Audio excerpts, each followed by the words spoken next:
로마서 11장 1절에서 10절까지 말씀. 그러면 내가 묻습니다. 하나님께서 자기 백성을 버리신 것이 아닙니까? 그럴 수 없습니다. 나도 이스라엘 사람이요 아브라함의 후손이요 베냐민 지파에 속한 사람입니다. 하나님께서는 미리 하신 자기 백성을 버리지 않으셨습니다. 여러분은 성경이 엘리야를 두고 하신 말씀을 알지 못합니까? 그가 이스라엘을 고발하여 하나님께 이렇게 호소하였습니다. 주님, 그들은 주님의 예언자들을 죽이고 주님의 제자들을 헐어버렸습니다. 남은 것은 나 혼자밖에 없는데 그들은 내 목숨마저 찾고 있습니다. 그런데 하나님께서는 그에게 어떻게 대답하셨습니까? 내가 바알에게 무릎을 꿇지 않은 사람 7천 명을 내 앞에 남겨두었다 하셨습니다. 이와 같이 지금 이 시기에도 은혜로 택하심을 입은 사람들이 남아 있습니다. 기뻐하는 사람들과 함께 6절입니다. 은혜로 된 것이면 행위로 근거한 것이 아닙니다. 그렇지 않으면 그 은혜는 이미 은혜가 아닙니다. 그러면 무슨 결과가 생겼습니까? 이스라엘 백성은 찾던 것을 얻지 못하였지만 택하심을 받은 사람들은 그것을 얻었습니다. 그리고 그 나머지 사람들은 완고해졌습니다. 성경에 이렇게 기록한 바와 같습니다.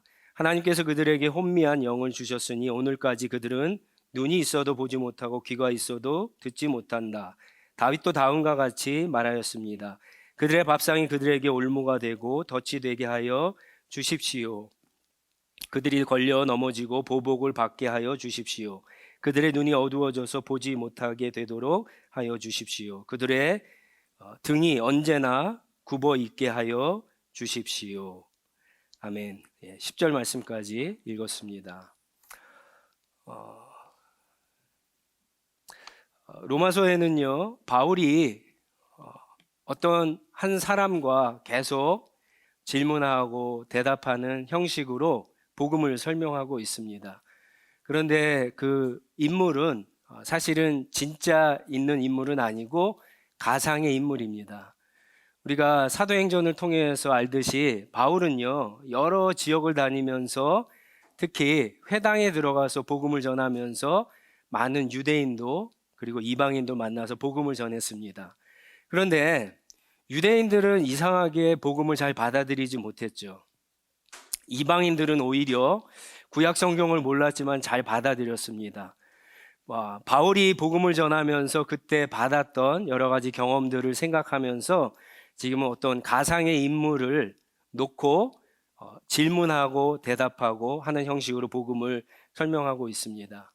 이스라엘은 복음을 거부했습니다. 예수를 주님으로 그리스도로 믿지 않았습니다. 그들은 오히려 율법을 잘 지키면 하나님 앞에 의롭게 되고 구원을 얻을 것이다라고 생각을 했죠. 결국 예수를 거부했는데 이게 무슨 말이냐면요, 하나님이 예수를 보내셨잖아요. 그러니까 하나님을 거부한 거예요. 예수를 보내신 하나님을 거부한 거예요. 그러니까 이제 한 가지 또 질문이 11장 1절에 나옵니다. 유대인들이 하나님을 거부했어요. 그러면 하나님도 이스라엘의 유대인들을 거부했는가? 라고 하는 질문을 아마 받았던 것 같습니다. 바울은 아주 강하게 그렇지 않다. 하나님은 유대인들을 버리지 않으셨다라고 그렇게 이야기를 합니다. 그러면서 오늘 본문 말씀에 보면 한 3가지 정도 구체적인 증거를 냅니다. 첫 번째는요, 바울 자신이 증거라고 얘기합니다. 두 번째는 엘리야가 그렇다 그러고, 세 번째는 하나님이 증거라고 그렇게 이야기를 합니다. 여러분, 바울이 누굽니까? 예수 믿기 전에 이제 사울이죠. 사울은 어떤 사람입니까? 베냐민 지파죠. 그러니까 정통 유대인이에요. 그리고 바울은 아브라함의 물론 자손이고요. 그리고 율법으로는 정말 탁월한 사람이었습니다. 그의 스승은 당시에 가장 유명했던 율법의 대학자였던 가말리아라고 하는 사람이었어요. 그분의 수제자였습니다. 그리고 이 율법만 잘 아는 사람일 뿐만 아니라 율법을 지키는데, 율법을 수호하고 보호하는 데 있어서도 열심히 특출난 사람이었습니다. 당시 예수님과 예수님의 제자들은 율법을 없애려고 하고 율법을 공격하는 사람으로 그렇게 인식되어서 우리가 아는 것처럼 십자가에서 처형되었죠.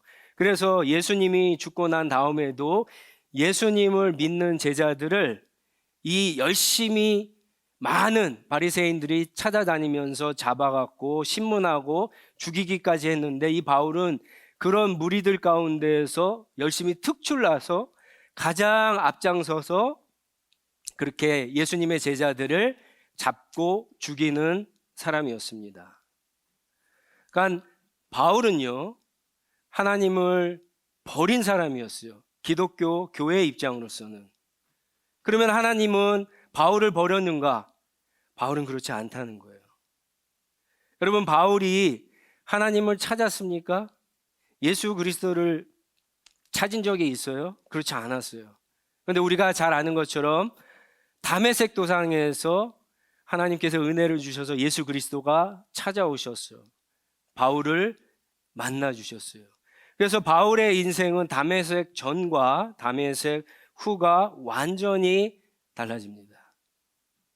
바울은 자기의 삶을 근거로 볼 때 하나님은 유대인들을, 이스라엘을 버리지 않으셨다는, 아니 자기 같은 사람들도 하나님 만나주시고 구원을 베풀어 주셨는데 하물며 나보다 못한 너희들을 왜 하나님께서 버리시겠냐, 지금 이렇게 이야기하는 겁니다. 여러분, 신앙생활을 하면서 그런 질문 받을 때가 있죠. 친구나 믿지 않는 주변의 사람들로부터 어떻게 예수님을 믿냐고, 어떻게 하나님을 믿냐고, 하나님이 어디 있냐고 보여달라고, 예수님이 진짜 살아있냐고, 성경에 나오는 기적들을 내가 어떻게 믿냐고. 여러분, 어떻게 대답하세요? 사실 대답하기 어렵죠. 바울의 케이스가 그런 거예요. 근데 바울은 자기의 삶 가운데 찾아오신 자기의 삶을 그 이전과 이 완전히 바꾸신 그 하나님을 자기의 삶으로 지금 이야기하고 있는 겁니다. 그게 첫 번째 증거라고 하는 거예요. 그래서 나를 포기하지 않은 하나님, 나를 버리지 않는 하나님이 그 누구든지 포기하지 않고 버리지 않는다라고 이야기하는 겁니다. 두 번째 증거는 엘리야인데요. 더 정확히 얘기하면 엘리야 시대에 하나님이 남겨주신 7,000명의 사람들, 남은 자들입니다. 여러분, 엘리야가 활동하던 시대에는 특히 북이스라엘은요, 하나님을 가장 믿기 어려운 어두운 시대입니다. 우리가 잘 아는 누가 나옵니까? 멍청한 왕 아합도 나오지만 그의 아내였던 이세벨이 나오죠. 이세벨은 아합과 바알과 아세라를 섬기던 이방 나라의 공주였어요. 근데 정략 결혼을 와서 하나님을 섬기는 이스라엘 백성들을 완전히 바알과 아세라를 섬기는 그런 사람들로 만들려고 폭력을 쓰기 시작했습니다. 제단을 헐어버렸습니다. 제단에서 하나님께 제사를 드리던 예언자들, 제상자들을 잡아 죽이기 시작하는 거예요. 공포 정치를 시작했어요. 아무도 하나님을 믿지 않았어요. 엘리야가 갈멜산에서 놀라운 승리를 거뒀음에도 불구하고 하나님 앞에서 열왕기상 19장에 가면 무슨 얘기를 하냐면, 하나님 왜 나만 남겼습니까? 이스라엘 사람들이 다 배신을 했습니다. 다 배반했습니다. 하나님을 다 떠났습니다. 이제 나밖에는 남은 사람이 없습니다 라고 했을 때 하나님께서 엘리야에게 하신 말씀이 있죠. 오늘 말씀 4절인데 열왕기상 19장 18절의 인용입니다. 내가 바알에게 무릎을 꿇지 않은 사람 7,000명을 내 앞에 남겨두었다. 보세요. 이스라엘 전체가 하나님을 배교했어요. 배신을 했어요. 거역했어요. 배반을 했습니다. 하나님을 떠났어요. 하나님을 버렸습니다. 그런데 하나님께서는 엘리야가 자기 혼자만 하나님을 믿는다라고 생각을 했는데 7,000명이 남겨놨다는 거예요. 물론 7,000명은 문자적인 숫자가 아닙니다. 더 그 이상의 숫자일 수도 있어요. 영적인 이스라엘을 이야기하는 겁니다. 사실 바울이 지금 이런 이야기를 하고 있지만 바울 시대에도 사실은 마찬가지예요. 바울이 물론 복음을 전할 때, 회당에 들어가서 복음을 전하고 길을 가면서 복음을 전할 때 이방인들이 많이 믿었어요. 그렇지만 유대인들이 믿지 않았냐? 믿지 않은 게 아니에요. 한 번은 바울이 예루살렘에 방문한 적이 있어요. 사도행전 21장에 보면은 예루살렘에 방문을 합니다. 그때 예수님의 그 동생이죠, 야고보, 예루살렘 교회에 두 명의 담임 목사님이 있어요. 하나는 베드로, 하나는 야고보. 이 야고보와 만나갖고 이야기할 때 야고보가 하는 말이 나옵니다. 21장 20절에 보면은 야고보가 이런 얘기를 합니다. 형제여, 바울이죠. 당신이 보는 대로 유대 사람 가운데에는 믿는 사람이 수만 명이나 됩니다. 그들은 모두 율법의 열성적인 사람들이었습니다. 유대인들이 믿지 않았다는 게 아니에요. 수만 명이 믿고 있어요. 그럼에도 불구하고요, 유대인들의 대다수는 복음을 전했을 때 그 복음을 거부했습니다. 복음을 믿지 않았다는 거예요. 아주 일부만 믿었다라고 하는 거예요.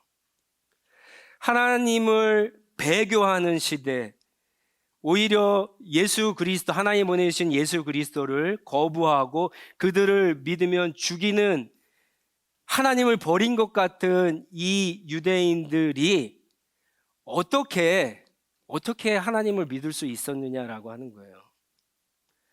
어떻게 유대인들이 믿었을까요? 바울이 그 증거를 하는 거예요. 바울의 삶이. 엘리야 시대 7,000명이 그 증거라고 하는 거예요. 누가 그러셨어요? 하나님이 그러셨다는 거예요. 하나님이.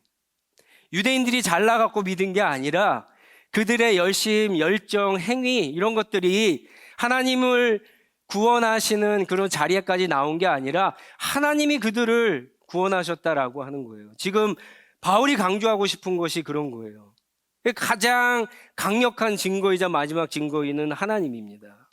그런데 이제 여러분들이 우리가 성경을 읽을 때 이해하기 어려운 부분들이 나와요. 2절에 보시면은 뭐라고 얘기하냐면은 하나님께서 미리 아신 자기 백성을 버리지 않으셨습니다. 그렇게 이야기하죠. 미리 아셨다고 그래요. 하나님이 미리 아신 자기 백성을 버리지 않았다. 5절로 가보세요. 5절에는 또 뭐라 그러냐면은 은혜로 택하심을 입은 사람들이 남아 있었다, 그렇게 이야기해요. 그들을 구원하셨다라고 하는 거예요. 이 대목을 읽으면서 많은 분들이 복음을 이해하지 못해요. 미리 하셨다는 게 무슨 말일까요?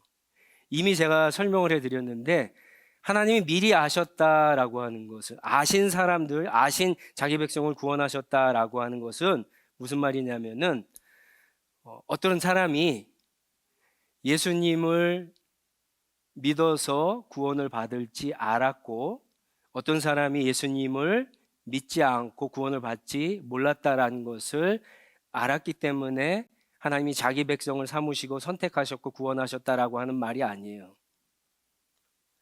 물론 하나님은 다 아세요. 그렇지만 그런 원리로 따지면은요, 누가 예수님을 믿어서 선택을 받고 구원을 받는 것은 여러분 또 다른 의가 됩니다. 또 다른 행위가 돼요. 유대인들이 지금 그 모순에 빠져 있거든요. 하나님이 미리 아셨다라고 하는 것은 그 이상을 이야기합니다. 완전하게 설명할 수는 없지만 그 이상을 이야기합니다. 여러분들이 그것을 기억하셔야 돼요.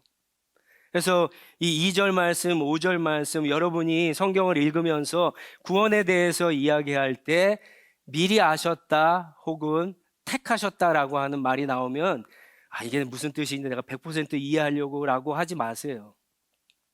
오늘 말씀에서 가장 중요한 것은 은혜라고 하는 단어예요. 은혜라고 하는 단어. 5절 말씀해 보세요. 하나님께서 은혜로 택하셨다라고 그랬죠.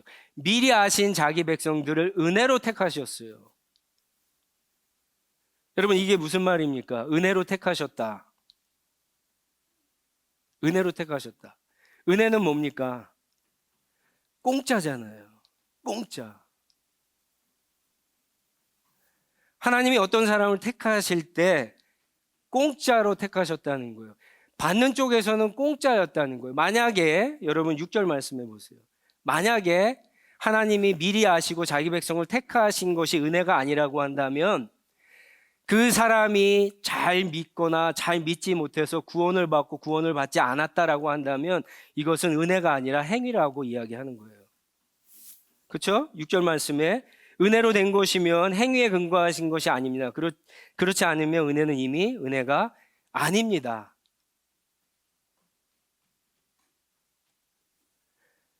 여러분, 바울이 하나님을 믿게 된 것이 은혜잖아요. 엘리야가 그렇게 뛰어다녔는데도 이스라엘이 전체 다 배교한 것 같았는데도 7천 명이나 하나님을 믿는 사람이 있었다는 것은 뭐예요? 은혜라고 하는 거예요. 엘리야가 남겨뒀어요? 하나님이 남겨두신 사람이에요. 하나님이 남겨두신 사람이 하나님이 구원하신 사람이라는 거예요. 우리가 복음에 대해서 이야기할 때 자꾸만 우리는 자꾸 잊어버리는 사실이 있어요. 그게 뭐냐면은 우리는 뭔가 조금이라도 뭔가를 해서 하나님을 기쁘시게 해드리고 하나님 앞에 이쁨을 받아야 구원을 받는다라고 하는 착각을 해요. 여러분, 그 샤머니즘이에요. 샤머니즘은 다른 신들은요, 신 앞에 무엇을 차려놓고 그것이 헌금이든 재물이든 어떤 것이든 그것을 차려놓고 비나이다 해야지 신을 감동시켜야지만 구원을 얻는다라고 생각을 해요. 기독교는 다릅니다. 복음은 그렇게 이야기하지 않습니다. 복음은 철저하게 하나님의 자비하심, 긍휼하심이 시작이고요. 하나님의 은혜로 구원을 받는다라고 그렇게 이야기합니다. 근데 우리는 자꾸만 그것을 까먹어요. 그래서 우리가 뭔가 죄인인 건 죄인이지만 뭔가 괜찮은 사람이라고 생각을 해요. 여러분, 죽은 사람은 죽은 사람일 뿐이에요. 바울은 복음을 설명하기 위해서 무려 1장 18절부터 3장 20절까지 그 얘기만 했어요. 의인은 없나니 하나도 없다라고 했어요. 3장 11절로 12절에 보면은 하나님을 깨닫는 사람도 없고 하나님을 찾는 사람도 없고 하나님 앞에 의로운 행동을 할 수 있는 사람도 없고 모든 사람들이 다 타락했다고, 모든 사람들이 다 죄인이라고, 영원히 죽을 수밖에 없는 죄인이라고 그렇게 선포하고 시작을 했어요. 그런데 어떻게 바울이 유대인들이 우리의 행위로 구원을 얻을 수 있겠습니까? 만약에 하나님의 미리 아시고 선택하신, 그게 뭔지는 잘 모르겠습니다. 100%. 그렇지만 그걸로 구원하신 것이 아니라 하나님이 우리한테 한번 구원을 맡겼다고 한번 생각해 보세요. 어떤 사람이 내가 하나님 앞에 가지 않고로 한번 맡겼다라고 생각을 해 보세요. 지금 저와 여러분들이야 하나님은 잘 믿어야지라고 생각할 수 있겠지만 우리가 만약에 죄인이라고 한다면 어느 누가 하나님이 저기 계시니까 하나님 앞에 가야지. 하나님이 사랑이 많으신 분이 내가 하나님 앞에 예배 드려야지. 하나님을 기쁘시게 해드리. 하나님과 영원히 함께 해야겠지. 이런 마음을 품는 사람이 누가 있겠어요? 아무도 구원을 받지 못습니다.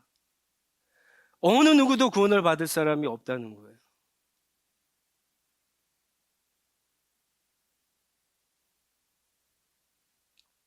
하나님은요, 우리한테 구원의 선택을 맡기지 않으셨어요. 나중에 이제 보시면 알겠지만 11장 마지막에 보면은 바울이 결국 결론으로 얘기하는 게 뭡니까? 11장, 여러분 11장에 33절부터 보시면 하나님의 부유하심은 어찌 그리 크십니까? 하나님의 지혜와 지식은 어찌 그리 깊으십니까?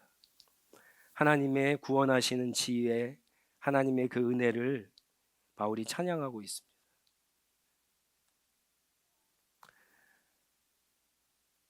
구원은 하나님의 미리하심과 선택과 하나님의 은혜로 됩니다. 근데 이제 믿음이 그럼 뭐냐라고 하는 거죠. 믿음. 저는 어렸을 때 핸드볼 선수였어요. 그래서 핸드볼 공을 한 2년 동안 했기 때문에 핸드볼 공은 진짜 잘 다룹니다. 멀리까지 던질 수 있어요. 근데 어느 날 제가 친구들이랑 농구를 한 적이 있어요. 농구를 처음 한 겁니다. 슛을 해야지 꼬링을 넣잖아요. 근데 농구 공을 가지고 핸드볼 공보다 크지만 농구 공을 어떻게 했냐면 한 손으로 던졌어요. 그래도 곧잘 들어갔어요. 뭐 공 갖고 놀았으니까 크기만 좀 다를 뿐이지. 근데 나중에 농구를 이제 하는 것을 보고 배우면서 두 손으로 하는 게 훨씬 쉽다는 것을 알았어요. 훨씬 더 슛이 정확하다라고 하는 것을 알았어요. 농구를 해보신 분은 알죠. 다 두 손으로 던져야 돼요. 근데 두 손으로 던질 때 여러분 오른손으로 던집니까? 왼손으로 던집니까? 오른손으로 던져요. 왼손은요 그냥 받치고만 있는 거예요. 오른손으로 밀고 던져야지 슛이 되는 거예요. 물론 여자는 이렇게 던지는 사람도 있죠. 농구는 오른손으로 하는 거예요. 왼손은 그냥 거들기만 하는 거예요. 공이 다른 방향으로 가지 않도록. 하나님이 구원하시는 데 있어서 오른손은요 은혜예요. 은혜. 믿음은 뭐냐? 왼손이에요. 그냥 받치고만 있는 거예요. 솔직히 슛을 할 때 왼손이 없어도 되는데 왼손을 받치면 더 쉽다라고 하는 거예요. 은혜와 믿음을 여러분들이 그렇게 이해하셔야 돼요. 하나님의 은혜로 택했다, 구원을 했다라고 하는 말은 철저하게 인간의 어떤 행위도, 믿음도 자기의 의로 행위로 내세울 수 있는 것을 바울이 배제하고 싶어서 지금 이야기하는 겁니다. 여러분, 하나님의 선택도 마찬가지죠. 여러분, 한번 생각을 해보세요. 저와 여러분들은 절대로 하나님 앞에 갈 수 없는 사람들이에요. 절대로 복음을 믿을 수 없는 사람이에요. 절대로 예수님을 영접할 수 없는 사람이에요. 우리에게는 어떤 자격이나 능력이나 조건이 전무합니다. 그런데 지금 이 자리에 있어요. 믿고 있어요. 하나님을 찬양하고 있어요. 예배를 드리고 있어요. 우리의 인생을 하나님 앞에 맡기려고 하고 있어요. 어떻게 이런 일이 일어났어요? 그게 우리의 믿음 때문에 그럽니까? 하나님의 은혜라고 하는 거예요. 바울은요, 이미 앞에서 얘기를 했어요. 이 하나님의 은혜는요, 내가 죄인 되었을 때, 내가 아직 하나님을 알지 못했을 때, 내가 하나님과 원수 되었을 때, 이 은혜가 내 안에서 역사하고 시작했다라고 이야기를 하고 있어요.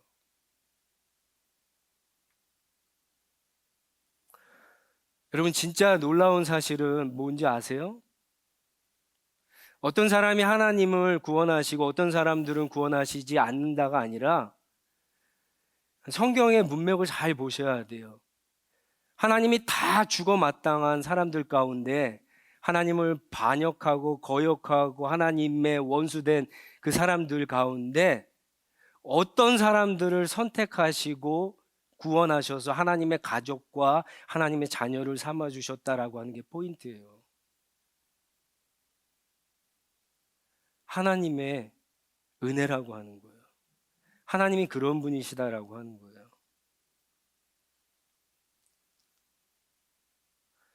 오늘 말씀을 나누면서 이렇게 생각할 수 있을 것 같아요. 저는 말씀을 준비하면서 제 나름대로 위로가 됐어요. 어떤 면에서 위로가 됐냐? 지난 시간과 마찬가지로 복음을 열심히 전하는데 아무도 믿지 않아요. 실망하지 마세요. 실망하지 마세요. 내가 복음을 전하는데 실패했다고 해서 하나님이 구원하시는 역사가 실패했냐? 아니에요. 또 우리는 그게 이꼴이라고 생각을 하죠. 내가 실패하면 하나님도 실패한다라고 생각하죠. 교회가 실패하면 하나님도 실패한다고 생각하죠. 그렇지 않습니다. 그렇지 않아요. 하나님은요, 우리가 생각하는 거랑 우리가 예상하는 거를 뛰어넘으시는 그런 분이세요. 그렇기 때문에 저와 여러분들이 여기 앉아 있는 거예요. 우리의 삶 가운데도 그렇습니다. 여러분, 우리의 삶 가운데 우리가 계획하고 어떤 목적을 삼고 그런 것이 우리 생각대로 풀리지 않았을 때 결국 하나님의 은혜가 개입하지 않아요. 하물며 하나님에게 있어서 가장 중요한 죄인을 하나님의 자녀로 만드신 이 구원하는 데 있어서 하나님이 우리에게 전적으로 의존하시느냐라고 하는 거예요. 왜 우리의 실패가 하나님의 실패라고 생각하느냐라고 하는 거예요. 그렇지 않다라고 얘기하잖아요. 네. 그렇지 않습니다. 실망하지 마세요. 우리는 실망하지 않고 끝까지 하나님의 구원하시는데 도구로 쓰임받을 수 있도록 우리는 우리가 해야 될 일들을 하면 되는 거예요. 주도권은 하나님께 있어요. 모든 것이 다 주도권은 하나님께 있습니다. 하나님께. 그거 인정하셔야 돼요. 하나님이 나의 삶의 주인입니다라고 하는 것은 그거 인정하는 거예요.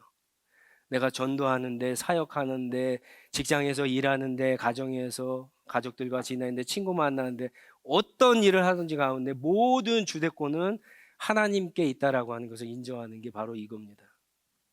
또 한 가지는요, 어쩌면 우리 가운데 하나님의 복음을 믿고 싶은데 믿어지지 않는 사람들도 있을 수 있어요. 혹시 그런 분이 있다면 실망하지 마시기 바랍니다. 여러분들의 노력이 실패했다고 하나님이 구원하시는 것이 실패한 것이 아닙니다. 그렇죠? 내가 열심히 성경을 읽고 기도하고 예배도 참석하고 성경 공부도 해봤는데 믿어지지 않아요. 에이, 틀렸어. 하나님은 그렇지 않다는 거예요. 여러분, 인생이 그렇습니까? 내가 못하면은 아닌 거예요? 없는 거예요?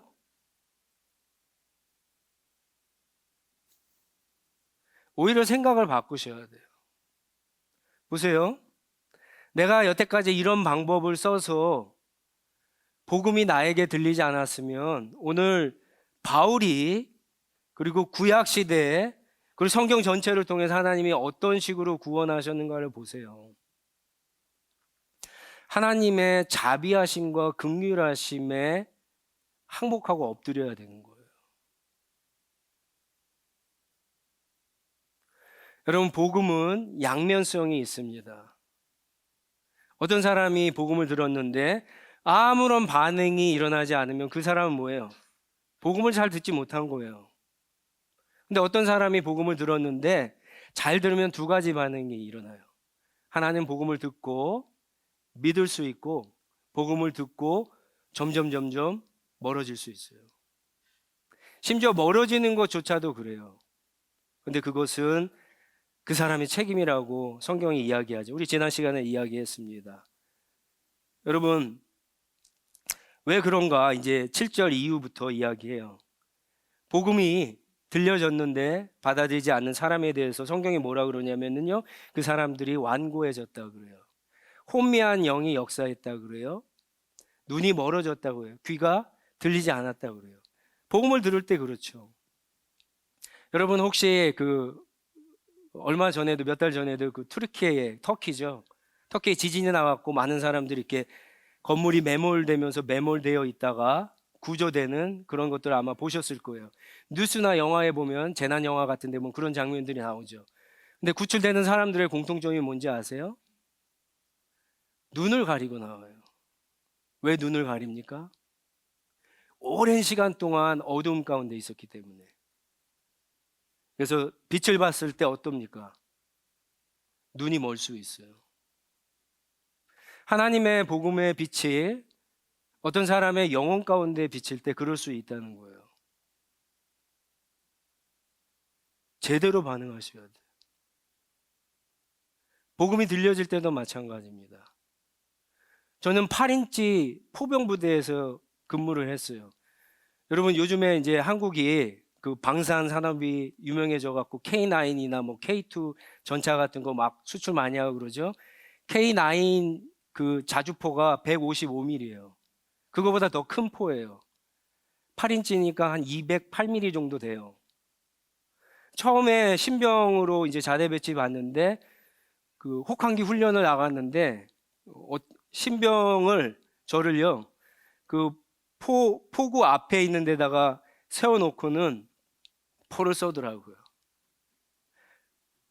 여러분 8인치 포가 망하면은 여러분들은 그 실감이 나지 않겠지만 보통 주변에 있는 닭들이 죽어요. 소들이 새끼를 못 뺀대요. 그래서 끝나고 나면 막 주민들이 와서 막 배상하려고 막 군대 그 부대로 몰려오고 막 그래요. 근데 신병을 그 앞에다 놓고 포를 쏘는 거예요. 자기들은 이렇게 귀마개 하고. 네. 복음의 소리를 들었을 때도요 귀가 먹을 수 있다니까요. 거기에 제대로 반응하지 못하면 귀가 먹을 수 있어요. 복음이 그렇게 양면성이 있습니다.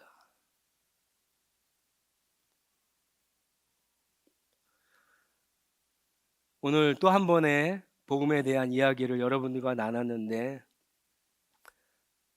여러분 복음을 듣는 것은 언제나 기회가 있는 것이 아닙니다. 저도 예전에 그렇게 생각을 했어요.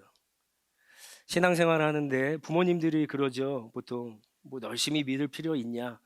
거기에 빠질 필요 있냐? 예수장이가 될 필요 있냐? 그런 얘기들을 하세요. 아직 젊은데 나중에 믿어야지.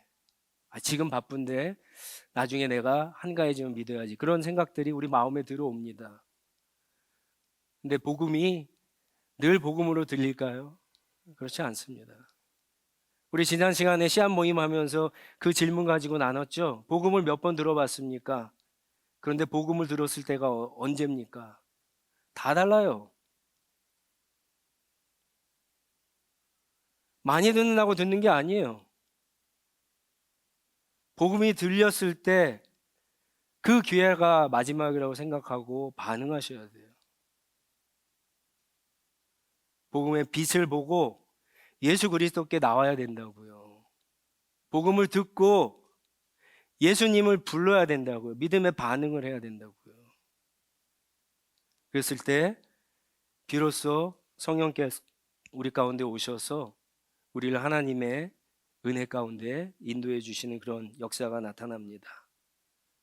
오늘 하나님의 복음을 들으신 모든 분들 가운데 그런 하나님의 역사, 성령의 역사가 있기를 주님의 이름으로 축원합니다.